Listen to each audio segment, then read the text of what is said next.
اور جب سبا کی ملکہ نے خداوند کے نام کی بابت سلیمان کی شہرت سنی تو وہ آئی تاکہ مشکل سوالوں سے اسے آزمائے، اور وہ بہت بڑی جھلوں کے ساتھ یروشلم میں آئی، اور اس کے ساتھ اونٹ تھے جن پر مسالے اور بہت سا سونا اور بیش بہا جواہر لدے تھے۔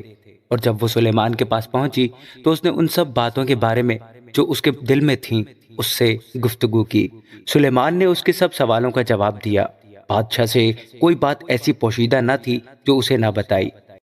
اور جب سبا کی ملکہ نے سلیمان کی ساری حکمت اور اس محل کو جو اس نے بنایا تھا اور اس کے دسترخوان کی نعمتوں اور اس کے ملازموں کی نشست اور اس کے خادموں کی حاضر باشی اور اس کی پوشاک اور اس کے ساکیوں اور اس سیڑھی کو جس سے وہ خداوند کے گھر کو جاتا تھا دیکھا تو اس کے ہوش اڑ گئے۔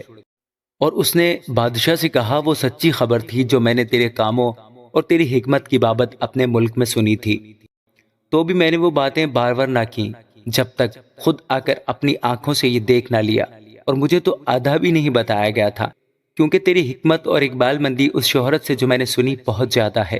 خوش نصیب ہیں تیرے لوگ اور خوش نصیب ہیں تیرے یہ ملازم جو برابر تیرے حضور کھڑے رہتے اور تیری حکمت سنتے ہیں۔ خداوند تیرا خدا مبارک ہو جو تجھ سے ایسا خوشنود ہوا کہ تجھے اسرائیل کے تخت پر بٹھایا ہے، چونکہ خداوند نے اسرائیل سے سدا محبت رکھی ہے، اس لیے اس نے تجھے عدل اور انصاف کرنے کو بادشاہ بنایا۔ اور اس نے بادشاہ کو 120 کنتار سونا اور مسالے کا بہت بڑا انبار اور بیش بہا جواہر دیے، اور جیسے مسالے سبا کی ملکہ نے سلیمان بادشاہ کو دیے ویسے پھر کبھی ایسی بہتات کے ساتھ نہ آئے۔ اور حیرام کا بیٹا بھی جو اوفیر سے سونا لاتا تھا بڑی کثرت سے چندن کے درخت اور بیش بہا جواہر اوفیر سے لایا۔ سو بادشاہ نے خداوند کے گھر اور شاہی محل کے لیے چندن کی لکڑی کے ستون اور بربط اور گانے والوں کے لیے ستار بنائے۔ چندن کے ایسے درخت نہ کبھی آئے تھے اور نہ کبھی آج کے دن تک دکھائی دیے۔ اور سلیمان بادشاہ نے سبا کی ملکہ کو سب کچھ جس کی وہ مشتاق ہوئی اور جو کچھ اس نے مانگا دیا، علاوہ اس کے سلیمان نے اس کو اپنی شاہانہ سخاوت سے بھی عنایت کیا۔ پھر وہ اپنے ملازموں سمیت اپنی مملکت کو لوٹ گئی، اور جتنا سونا ایک برس میں سلیمان کے پاس آتا تھا اس کا وزن سونے کا 666 کنتار تھا۔ علاوہ اس کے بیپاریوں اور سوداگروں کی تجارت اور ملی جلی قوموں کے سب سلاطین اور ملک کے صوبہ داروں کی طرف سے بھی سونا آتا تھا۔ اور سلیمان بادشاہ نے سونا گھڑ کر 200 ڈھالیں بنائی، 600 مسکال سونا ایک ایک ڈھال میں لگا، اور اس نے گھڑے ہوئے سونے کی 300 سپریں بنائی، ایک ایک سپر میں 1.5 سیر سونا لگا، اور بادشاہ نے ان کو لبنانی بن کے گھر میں رکھا۔ ماں سوائے ان کے بادشاہ نے ہاتھی دانت کا ایک بڑا تخت بنایا اور اس پر سب سے چوکھا سونا مڈا۔ اس تخت میں 6 سیڑھیاں تھیں، اور تخت کے اوپر کا حصہ پیچھے سے گول تھا، اور بیٹھنے کی جگہ کے دونوں طرف ٹیکیں تھیں، اور ٹیکوں کے پاس 2 شیر کھڑے تھے، اور ان 6 سیڑھیوں کے ادھر اور ادھر 12 شیر کھڑے تھے۔ کسی سلطنت میں ایسا کبھی نہیں بنا۔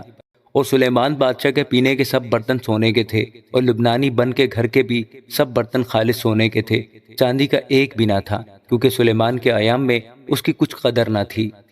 کیونکہ بادشاہ کے پاس سمندر میں حرام کے بیڑے کے ساتھ ایک ترسیسی بیڑا بھی تھا۔ یہ ترسیسی بیڑا 3 برس میں ایک بار آتا تھا، اور سونا اور چاندی اور ہاتھی دانت اور بندر اور مور لاتا تھا۔ سو سلیمان بادشاہ دولت اور حکمت میں زمین کے سب بادشاہوں پر سبقت لے گیا، اور سارا جہان سلیمان کے دیدار کا طالب تھا، تاکہ اس کی حکمت کو جو خدا نے اس کے دل میں ڈالی تھی سنے۔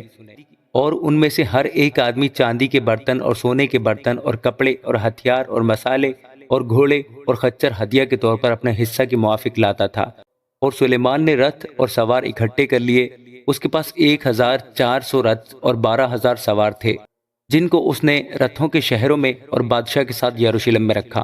اور بادشاہ نے یروشلم میں افراد کی وجہ سے چاندی کو تو ایسا کر دیا جیسے پتھر، اور دیوداروں کو ایسا جیسے نشیب کے ملک کے گولر کے درخت ہوتے ہیں۔ اور جو گھوڑے سلیمان کے پاس تھے وہ مصر سے منگائے گئے تھے، اور بادشاہ کے سوداگر ایک ایک جھنڈ کی قیمت لگا کر ان کے جھنڈ لیا کرتے تھے۔ اور ایک رتھ چاندی کی 600 مسکال میں آتا اور مصر سے روانہ ہوتا، اور گھوڑا 150 مسکال میں آتا تھا۔ اور ایسے ہی ہتھیوں کے سب بادشاہوں اور ارامی بادشاہوں کے لیے وہ ان کو انہی کے ذریعے سے منگاتے تھے۔ آمین۔